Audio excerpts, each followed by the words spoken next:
Welcome you guys to the Rona Report. My name is Elizabeth Chijioke. I'm your host. I'm Chi. I'm Rock. And I'm Marisa. We're so happy to have you today. Today's July. Dear God. 18th. Today's July 18th. We're month 4 into the coronavirus. We're here in the United States. And yeah, we just thought we would check in with you guys and check in with each other just to see how everyone's doing and what's been going on.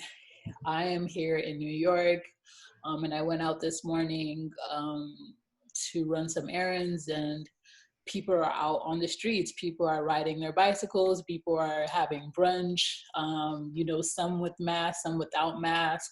And, it's... You guys are in your stage 4, right? Stage 4 reopening, or? I'm not quite sure. I haven't been following up. I don't know. I've been indoors.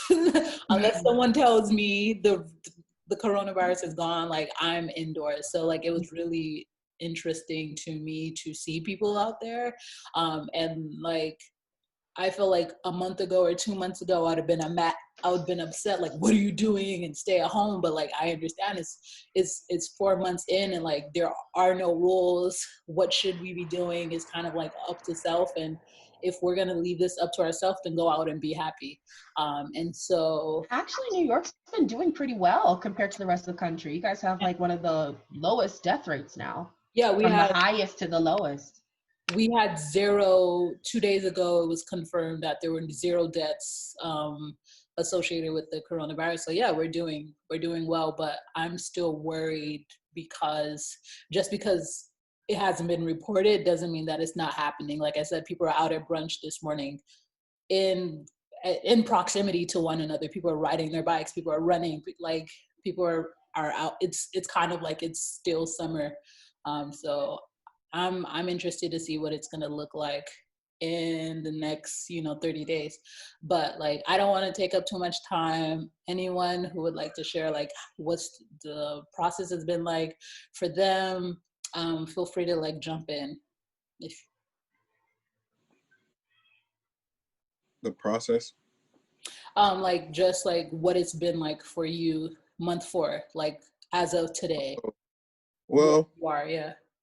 I'm still looking for a job. I've been trying to move into tech, so I've been picking up I'm in a cybersecurity boot camp right now.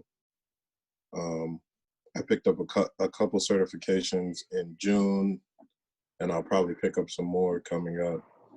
And just trying to be deliberate and intentional about what I expend my energy on, and what future I want after all of this, and trying to be patient with that. Those expectations has been challenging at times. So yeah, it's kind of weird because I think we are in this weird place where we know the pandemic's still going on, but some of us are still like hunkering down while others are just out kind of enjoying themselves. And it's kind of a weird contrast, a weird sort of dichotomy between like, am I tripping? Like, am I crazy? What am I doing? Yeah. So, and then we know nothing has really changed on the ground. Medical practitioners have gotten better at treating this, but you still don't want to roll the dice on whether you want to be in the hospital for 2 weeks fighting, even if you survive. Like, that's 2 weeks you'll never get back, and you might end up with some serious long-term health issues, as well as a lengthy doctor's bill, hospital bill. So it's sort of like, and there's no vaccine, and there's no real sort of therapeutic drug that could even like ease you through it. I know they have a few things, but it's not really the most effective thing. So it's just an interesting thing to watch people roll the dice and you're like, damn, should I roll the dice too? Because my birthday's coming up and I would really like to go somewhere, but not really worth it. So that's it. Yeah, thanks for sharing. A roommate of mine actually went to Pennsylvania yesterday. She like came out with her bag or like her camping bag, and like I'm like, where are you going? She's like, oh, I'm going camping with some friends. It's a whole thing happening. I'm like, oh, have fun. Yeah. At least camping is kind of safe though. It's safer than getting on a plane and like going far in a city, a different city somewhere. So yeah. Well, thanks for sharing. I think you bring up a good point about like there being no vaccine month 4 in, like there being no vaccine, medical, people in the medical fields have kind of done, like you said, a better job at like, handling it, but like there is no real like procedure, there is no real vaccine, there's no real treatment for it. And so that, I think that's still the scary Well, part in month 4. they're working on they were actually pretty successful in their trials. Like I guess 40 people out of 40 people showed the development of antibodies from a new vaccine that they're producing. However, the vaccine is going to be like $2,000. So it really doesn't make any sense unless the vaccine is available to everyone. What are we going to do with the $2,000? What are we going to do with that? Which just means that a country, not the U.S., has to figure it out first. Mm-hmm. But that's the only way. So since I guess the rich get a shot and everybody else just gets sick and dies. Yeah. I think that's really just telling, like, it's like, anyways, we'll come back to that. Who's next? You want to go, Rock? Yeah. Well, no, I mean, I think she brought up this idea of like this like attempt, like trying to think about what you want your life to look like after this, because you can't believe in a permanence in this, because that like no matter how much you don't understand timing, the permanence isn't real for what our reality is like right now. Because even if it's not like this forever, it's going to change from this at some point. Like things, like I remember talking to somebody about just like when shit happens in life, and it's like, you can't always say things will be better, but things will always be different. But I think that there's something about this difference that is halting in a way that's, I don't know, like it's just weird, because it's like even if you try to figure out something that works right now, or for a routine that makes sense right now, like you don't even know how long you like that routine would matter or would exist or would be relevant. Like when you figure out a new routine later on, or like when you think about how timing and like that kind of shit matters for stuff, like when you're putting in applications for shit, or even just I don't know, thinking about how things still exist in like their own like timelines that you have to interact with. Like when you're making up plans and thinking about shit, it's like all of that is kind of like up in the air in a lot of ways. So I don't know. Yeah. Like I feel like there's just like that sensation of weirdness, and just also like wanting to confront a lot of different things, but having to do it from all within the same space. That you're sleeping, that you're eating, that you're breathing, that you're living, that you're like doing like everything that you're doing it all in the same space, and like that you don't have much of a physical break away from. And so yeah, I think like there's something to like the opportunity for mental health engagement that could have been happening, that at the most has been NYC wellness, text if you need us, 311 messages, where it's like, all right, like that. I see like where that's coming from, but it's like also like that's just not it. Yeah. I think that people have just tried to carry on just virtually.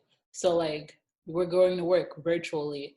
We're going to events virtually. Like I know people who have, movie nights virtually, happy hour virtually. So it's like there still hasn't been kind of just like that moment where it's like, well, how are you doing mentally? It's just like everyone's trying to carry on. And I see it being like, it's a defense mechanism to not like break down or not like stop and acknowledge the extraordinary. But yeah, like you said, mental health is like, yeah, has not been like really considered in all of this. Well, that's also like, they were talking about that the other day, how that's an issue in our community, and the Black community is kind of ignoring mental health. And I think there was a discussion about that after Tamar Braxton attempted suicide yesterday. So it's just like, you have to at least check on people. Yeah. To see their mental state. And even then, like, people will lie and be like, I'm fine. Yeah. And they're clearly not fine. Something Yeah. is clearly wrong. Right. So, but a lot of people are really suffering with their mental health. I remember the writer of When They See Us, she hung herself during this quarantine. Like, it's just like you're leaving your thoughts, or you're just alone with your own thoughts. She hung herself? That's what Kristen said. Did she pass? That's so horrible. Mm-hmm. Wow. I heard that she did that back in May. Wow, that's horrible. Mm-hmm. I was like, damn. Oh my God. Like, a lot of people are just alone with their own thoughts, and that's so unhealthy. Yeah. Rock, were you finished with your thoughts before we go on to Marisa? Was there anything else that you still didn't tell us how, like, what month 4 was like for you? I mean, I guess, yeah, I can just a quick, yeah, there's also all the different stuff going on now about like how antibodies disappear quickly over time, like they disappear over time, and just like you never really know with any of this. And so I feel like what I've been feeling as far as everything is just like we have no concept of the amount of information we don't know when it comes to this shit.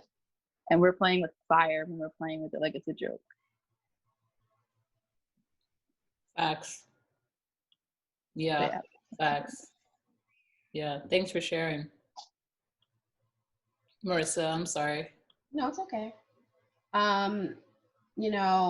This process for me has been like equally sort of calming, but at the same time, one of the most aggravating things that I've ever gone through. When I first quarantined, I was in LA, and the house was extremely chaotic where I was at. And my sister I called her, and I was having a moment. And before I knew it, she had bought me a plane ticket, and I was out there in Dallas. I have a very, very good sister. I feel very blessed about that. And I actually quarantined with her, and it's just a very, I was very happy to be there. And my finances came mostly from my school. They really took care of me. I had other places where I was getting finances from, because I wasn't getting anything from the government, even though I had filed for unemployment back in March, and I still haven't. It's calling them every day, and it can be extremely frustrating because your bills still come. I broke my glasses in quarantine. I still had to buy new glasses. I still had to get a new prescription. I know I sat on them. I was very upset. I was like, damn it. Why? All the things to go wrong. So it's just like all these, like, you have unexpected expenses, and it's just like nothing goes away. Like, yes, your bank is working with you. Yes, your phone bill is working with you. It doesn't go away. It just stacks itself on top of each other.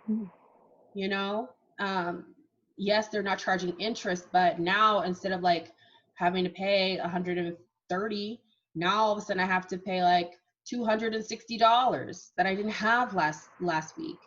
We did get the Trump check, but that was most people's part of their rent. So it really wasn't helpful for a lot of people. I feel like I feel like people are angry at the wrong person. Right now, we all should be pissed off, I feel like, at the government, because this is the whole gosh dang reason why we all pay taxes, damn it, is for situations like this to make sure that we're taken care of. So the fact that people are struggling, suffering, you know, it's not only financially, mentally, emotionally, like this is so unacceptable and such an unacceptable response. And not only that, you took our tax money, because we pay taxes, middle class, poor people, we pay taxes, and you gave them to a group of people that don't pay taxes at all. And now I'm out here, we're all out here waiting for the next stimulus check. So that's like $1,200, supposed to come maybe the end of January, maybe August, for scraps. You know, are you serious? You would take care of those people before you take care of the actual people that support this nation? You must be crazy. So this whole process, and then you flip, if you watch the news like I do, I'm a news junkie, I can't stop. I need to stay informed about what's going on. The incompetence is outstanding. It is unbelievable. It's just like, how are you going to wash your hands of a situation and then still try to act like you're the boss? You're not the boss of this. Or I was, the whole Goya situation, I'm like, how does he have the time? Yeah. How do you have the time for this?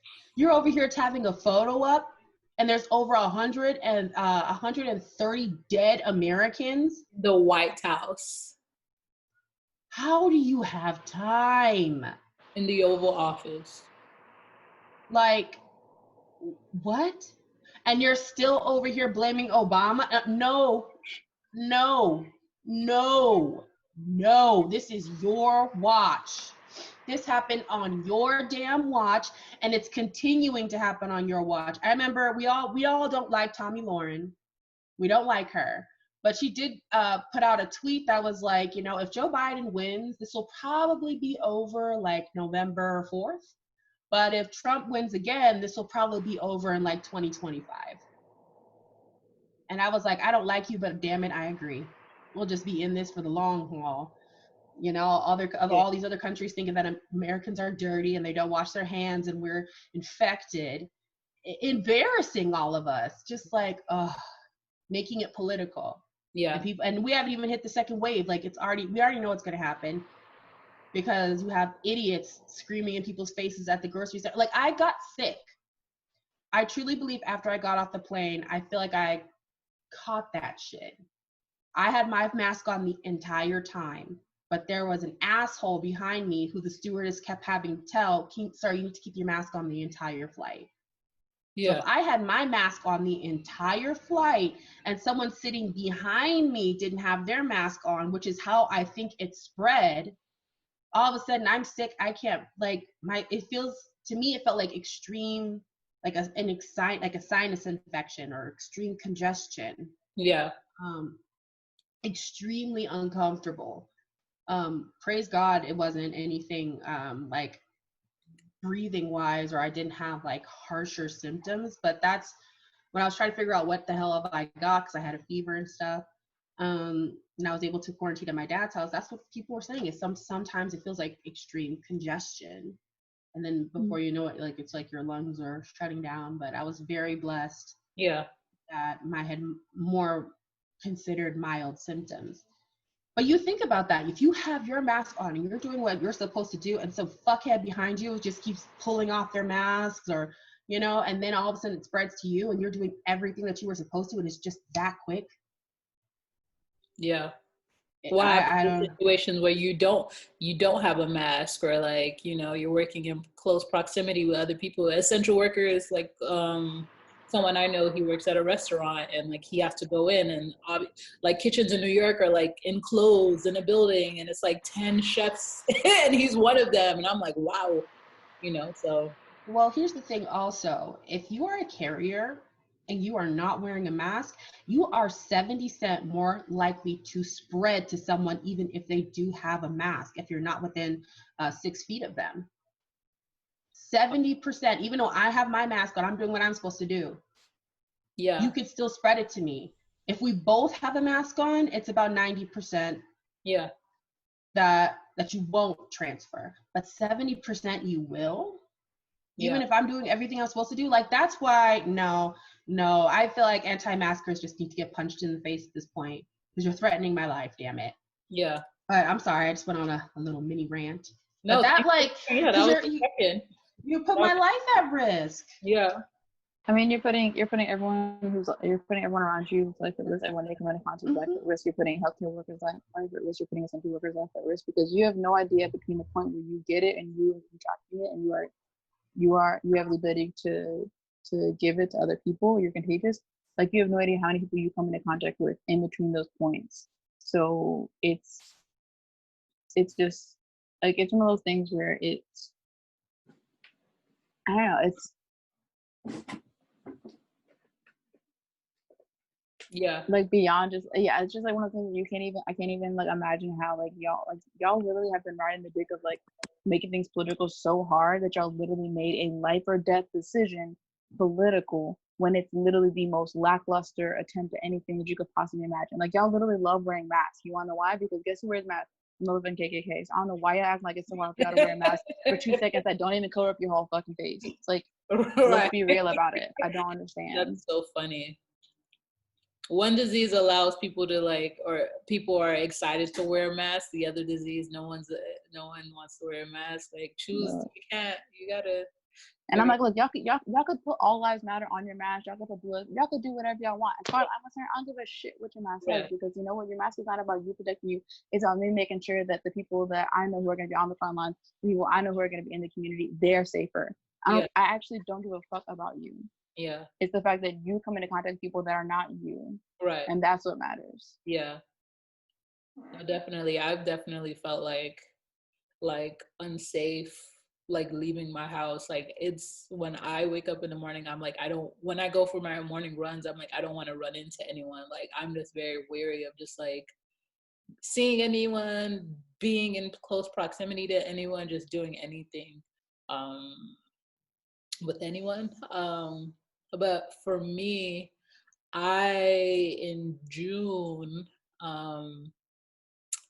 what happened in June? Oh, in June, I left my position because at my job, I left my job because I was like stressed out. So today is July 18th and I still am unemployed. And it's been great because, it's bittersweet because I like to work and I like challenging myself and I like working in communities and groups. I like teamwork. I like, learning new things. But on the other side of that, like I definitely have felt like, if I should choose, have the opportunity to, if I could rest. I don't know if that makes sense. So like I have that freedom to like make a decision like, hey, am I tired? Or like, hey, what's going on with you? Or, and take that moment for myself.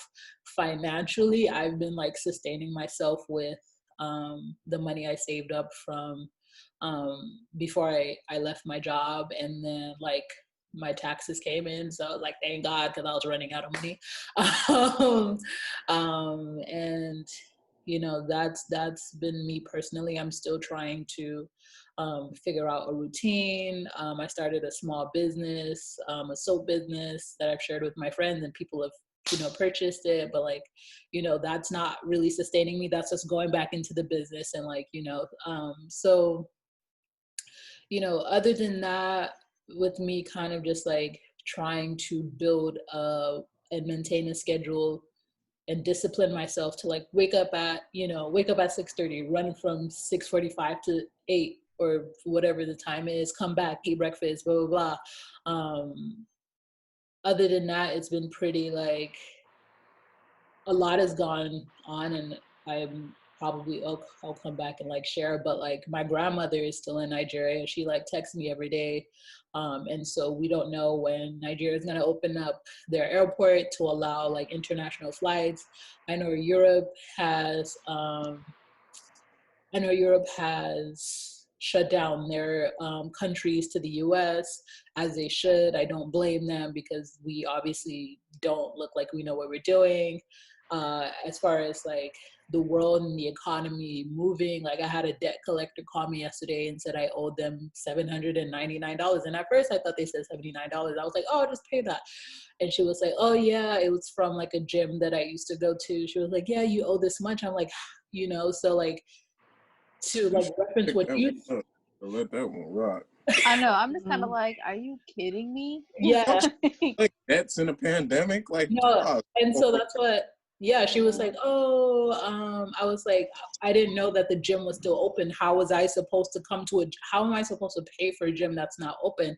And she was like, oh, well, we opened up back in May. And I'm like, well, I'm in California. I told her I went to California. If she's watching this, she's probably going to call me or I don't know. But long story short, she asked me if I was getting unemployment. And I was like, no, none of your business. None of your damn business. No. That's a click. Bye. You got me all the way messed up. I said, no, I'm afraid of like debt and debt collection. I literally have no debt. Like, the only things on my... They can't really do anything to you for that. For the gym, they can't do nothing. I was saying, they're going to call you, but yeah. This is ignore that. Block them. Okay, I was afraid because I was like, I don't want it to go anywhere. No, honey, no. Okay. I would be like, y'all are a liar. Okay. I'm not falling for the scam. You got me all the way messed up. How dare you call my home? Yeah. You call me again, I'm call the police. She said, pull a Karen. And pull a Karen move. And it was, but like I bring that up because what you brought up, Marisa, that like bills still need to get paid. Like I still need to pay rent. Like the coronavirus, like people are still calling me for shit, even though we're in the midst of a pandemic. So it's like they shouldn't be that. No. I mean, like I've been super late on my phone. Yeah. And nobody's threatened to shut my service off or. You know, nothing. It was just kind of like, well, you just make a promise to pay, even if you don't. Yeah. That's all we want you to do. Right. You know what I'm saying? So it's just kind of like, if you're not working with me during this pandemic where nobody is even working, no. Yeah. Oh, girl, I'd be so offended. If she called. I'd be like, I understand this is your job.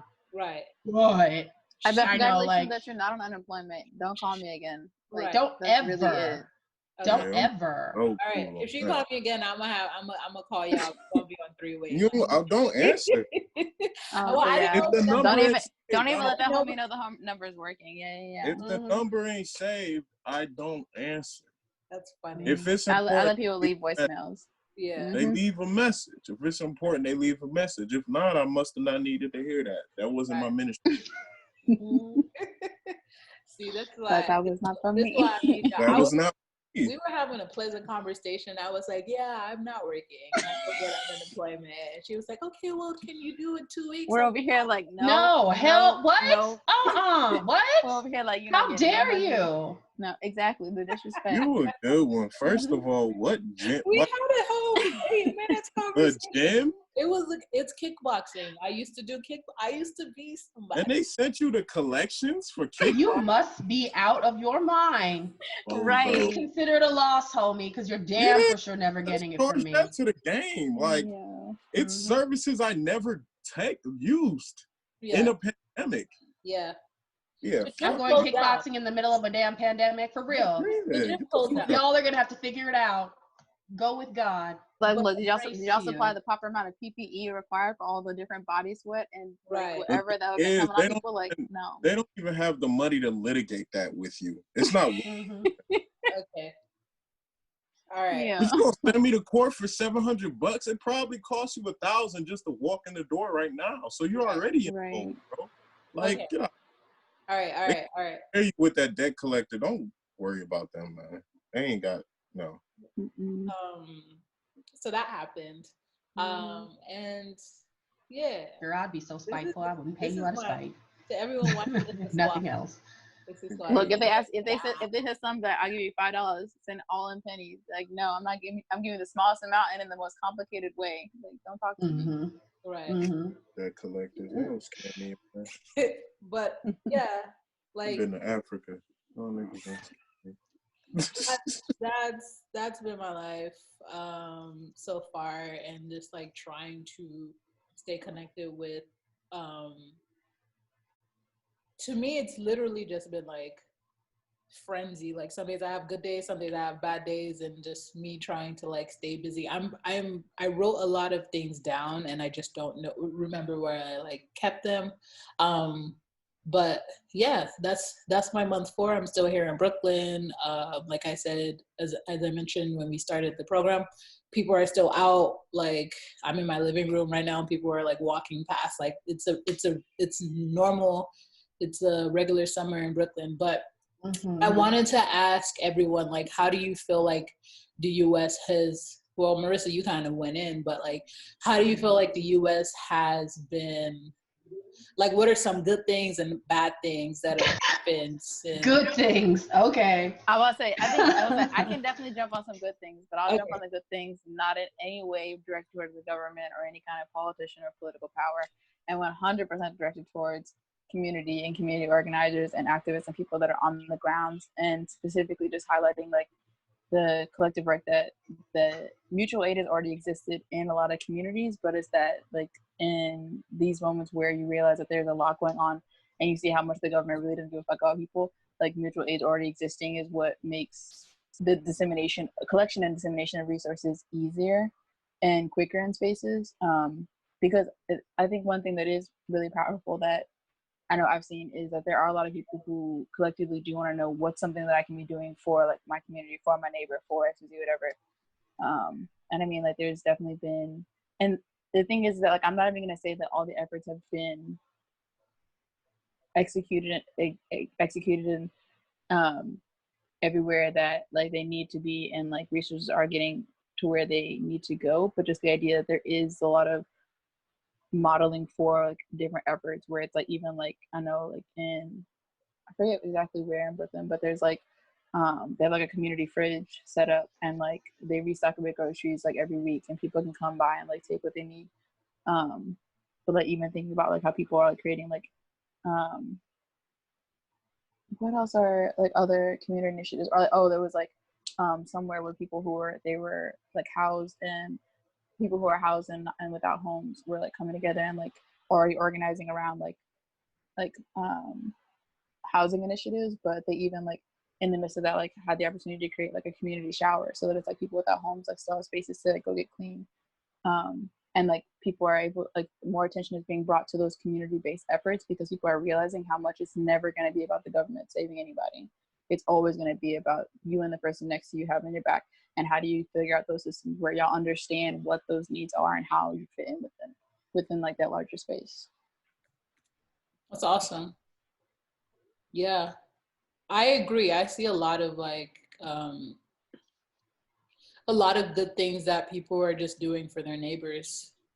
Just like, oh, you know, I don't, yeah, that's dope. Thank I you. think probably a good thing that's happened is that a lot of the things that people have been saying, marginalized, oppressed people have been saying are going on, are finally being like displayed in a way that you really can't ignore them. So people are talking about how inequality is affecting society, how racism is affecting, like it's become a mainstream talking point at least. Even though even if, you know, it might not be taken as seriously as it needs to be, at least we're having conversations around it openly, whereas before it was kind of like brushed off to the side, like, nah, that's not serious. But everyone was too busy. Yeah, but now it's like, okay, like clearly this pandemic you're looking at the deaths and most of them are Black people, right? But we don't have mostly Black people in this country. So what's going on? And Native Americans. Yeah. Like, for real, they're being wiped out. Or we're looking at where wealth is going and why are billionaires getting richer where everybody else is kind of losing their shit. Mm-hmm. So like a lot of those conversations are being had, and then on top of that, we've seen that government can move mountains when they need to. So before it was like, we can't spend $1 trillion on this, but we just spent like $4 trillion in 4 months without even thinking about it, really. Right. They're on tanks and stupid shit.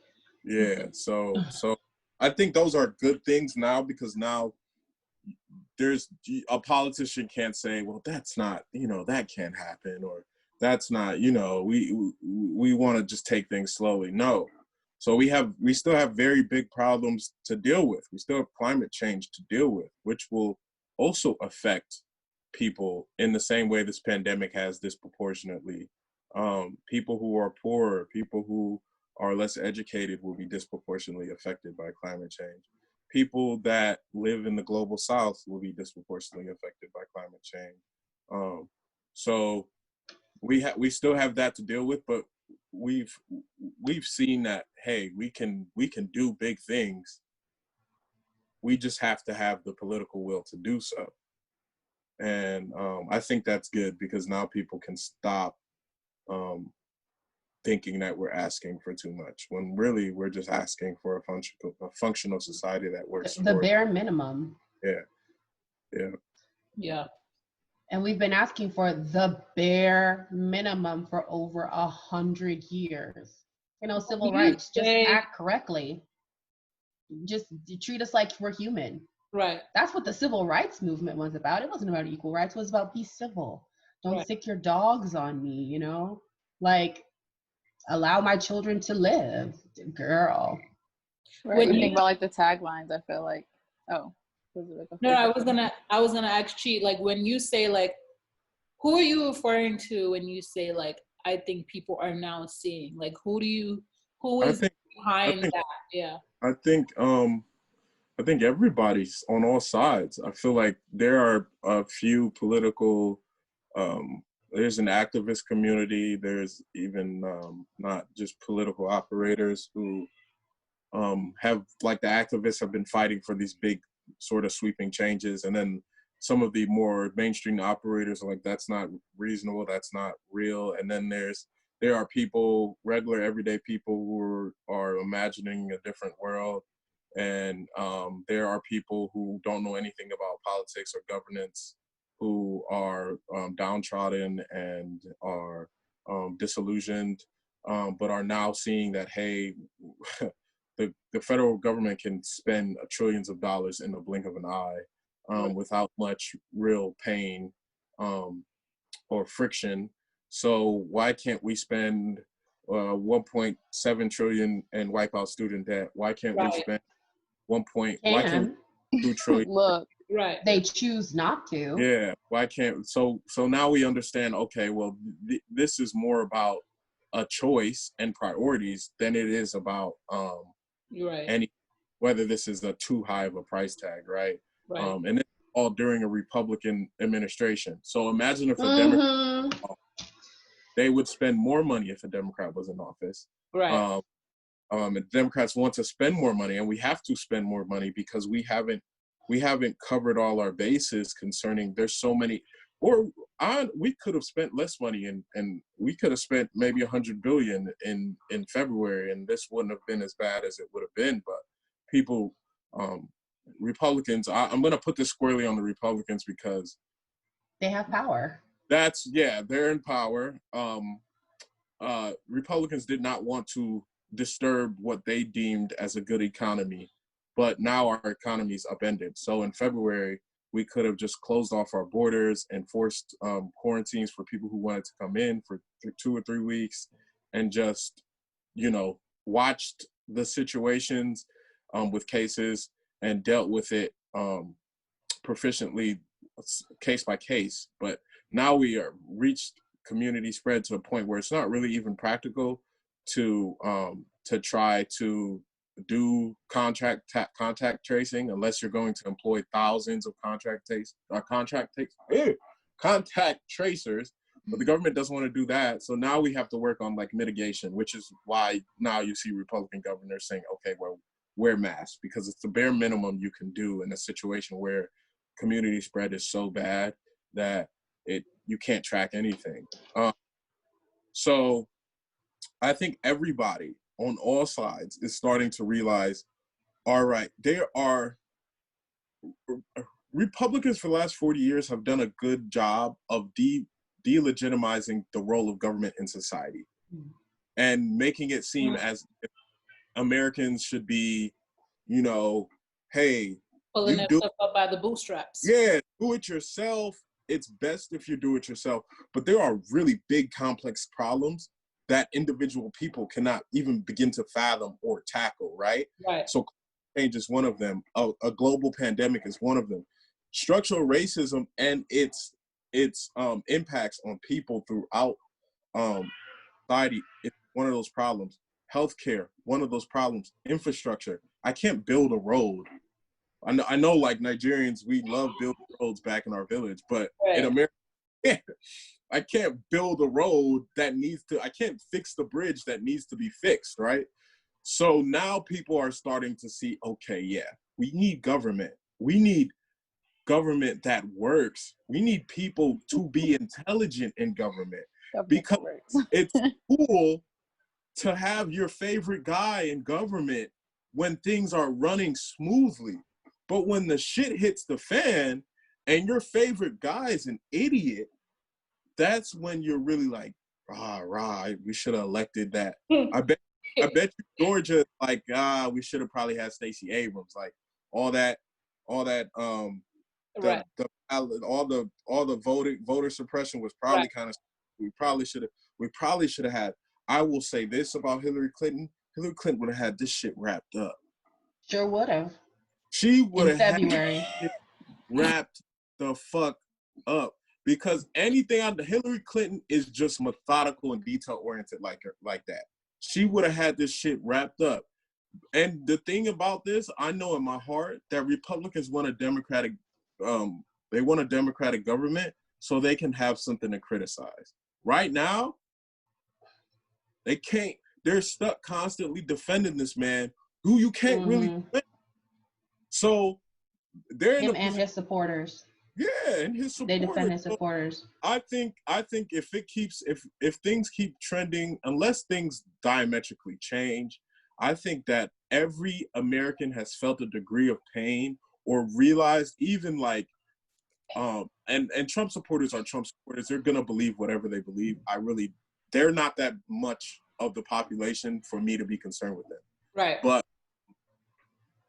But I think enough reasonable Americans, when I say reasonable, I mean like even like the passing racist Americans that, you know, they're called maybe not actively racist, but like just, you know, they hold ideals in their heart. So benevolent racist. Benevolent, I don't think racism is in it, can be benevolent, but sort of like just, they're not your raging Klan people. They're the people that lock their doors when they see black people. Right. That's what I'm saying. They're not you're out in your face. Yeah, but we can use, so those people are even like, yo, man. It's crazy.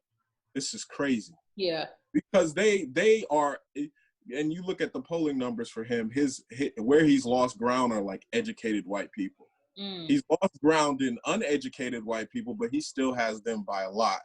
But he's lost ground with women, with white women. He's lost ground with educated white people. He's lost ground with people that live in suburbia. So those people are looking at like, this is not okay.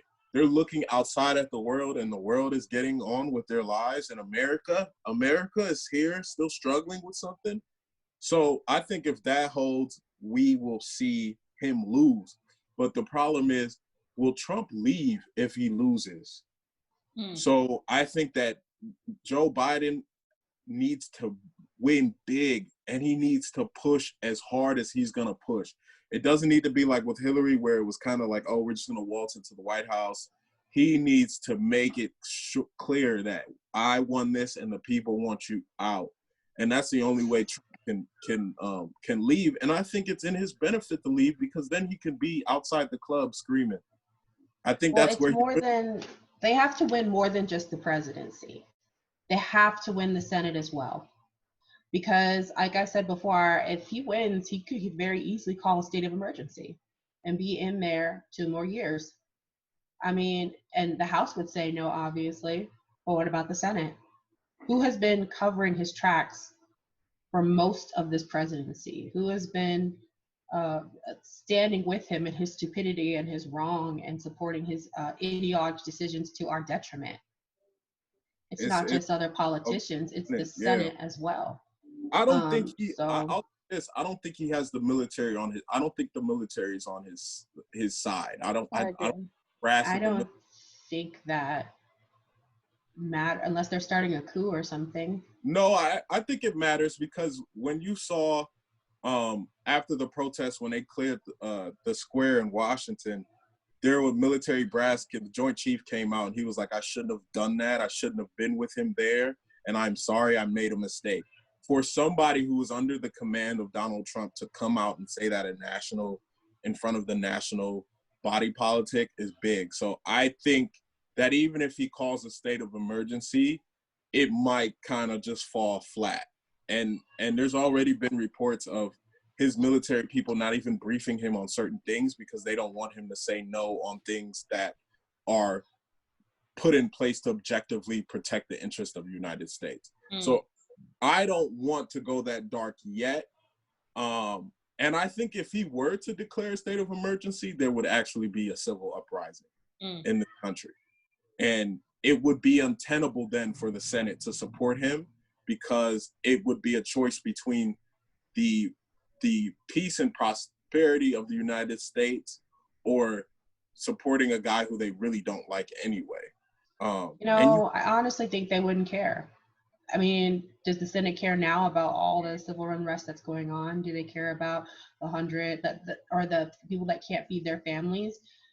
They keep putting new pandemic insurance. Like Democrats keep pushing for this pandemic insurance and relief for families. And Mitch McConnell is letting them know it's going to be dead on arrival. So if you don't care now, what would change? I feel like the only thing that would change is if like their lives were actually I'm not saying that it was, but if like their lives were in danger like the rest of ours. The only reason that would change is if they were directly affected. Yeah. I think their lives would be in danger though. I think if they is that the civil unrest you're talking about? It's like people being like, we're taking this to you because y'all want to let this stuff just happen to us. I think it would get to that point. I think the reason why nothing really happened on the reason why Mitch McConnell can still say no to stuff the Democrats are pushing is because his argument is we've already passed stuff and we haven't emptied the clip on that money we've appropriated for that. So he's like, until that happens and let us wait and see what happens in the economy, right? But if Trump was to declare a state of emergency after an election that he lost, that would mean essentially he is becoming the first American dictator ever. And America wouldn't have it.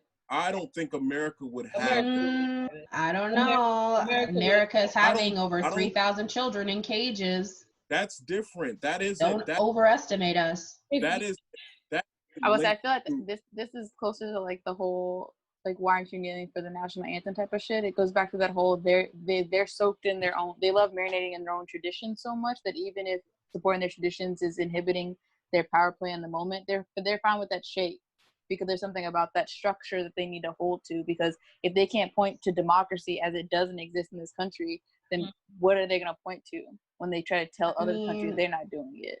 So look at all the massive crimes that he's committed. I'm not saying that face. I'm not saying that they're upholding an actual democracy, but in their minds, this is in their mind. It would break the illusion. It would personally affect them. Yeah, and I don't personally affect them. So children being held in cages isn't affecting anyone. Doesn't affect them. Colin Kaepernick kneeling, like, yeah, we could be mad. Doesn't affect them. Like 130 dead Americans. I don't want. Yeah, 130. They're not dead. I'm like, don't overestimate America. But they're not dead. 100,000 dead Americans out of 340 million. It's not them. It's those people up there. I mean, wait for the second wave. This is only July. Look, astrology-wise, this was supposed to be the best month of the year. But I did want us to continue on track of like good things and bad things. Everyone has said like the good things and bad thing, and I really appreciate like all the points that you guys were making. But Marissa, I think it's you next. Or Chi, did you want to like wrap up? No, that was it. That was it. I appreciate it so much. Marissa, you're muted. You're still muted. So I guess we're talking about the good and the bad things in America. So I see a lot of good from private civilians, like the drive-through pantries and getting elderly people their groceries. And, I see that as good things, as good Samaritan acts. But like I said, I understand it's the good acts of a few, but it's the bad acts of many that are making this so much harder, so much longer, and so much more stressful than it ever needed to be. And I'm tired, and I'm seeing a lot of shamelessness from people that actually have the power to affect our lives. And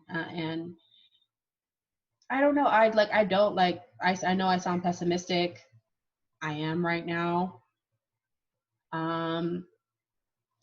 So I want America to be in a healthier spot. All of this name calling and blaming and not taking any accountability. Like, I watched Meghan McCain on The View, and she's just one of the most frustrating women I've ever seen, with such a victim mentality. Of, it's not all Republicans and it's not all this, and it's like, yeah, we realize that, but they have power right now, and they're the ones making the laws, and they're the ones making the rules, and they're the ones affecting my life and my child's life. So take some accountability, damn it. I hate to say it, I'm not hopeful. This, like I said, like you guys know, I'm into astrology. Astrology wise, this is supposed to be the best month this year, is July. So I was really looking forward to it. And I'm like, oh, everything's going to change. But we'll see. Like, people are still waiting on unemployment, and it will run out. People are still, wondering if their kids are going to have to go back to school. Do they have to be scared? Do they have to risk their lives because somebody wants to prove a point? I just feel like this administration is ultra careless. So yeah. Sorry to end on that note, but yeah. Oh, I mean, everyone has to tell their truth and their experiences, and that's a valid perspective. So thanks for sharing.